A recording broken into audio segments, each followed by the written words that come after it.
ইসলামকে জিজ্ঞেস করা হলো, নবী হে, কোন জিনিস মানুষকে সবচেয়ে বেশি আল্লাহর জান্নাতে প্রবেশ করাবে?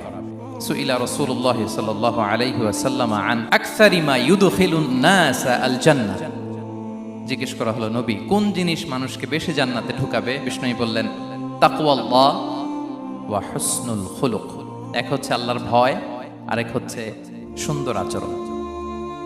সুবহানাল্লাহ। তাহলে এই হাদিস থেকে বুঝলাম যারা বেশি নামাজ পড়বে তারা বেশি জান্নাতে ঢুকবে নাকি? নামাজ পড়তে পড়তে যারা কপাল কালো করে ফেলছে এরা ঢুকবে না?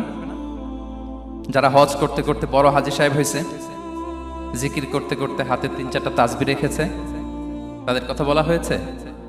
এগুলো নিঃসন্দেহে অনেক বড় আমল, কিন্তু সবচাইতে বেশি জান্নাতে প্রবেশ করাবে যে আমল, বিষ্ণু বললেন, এক হচ্ছে আল্লাহর ভয়, আরেক হচ্ছে সর্বোত্তম আচরণ। প্রিয় ভাইরা, ইসলামের মেজাজটাকে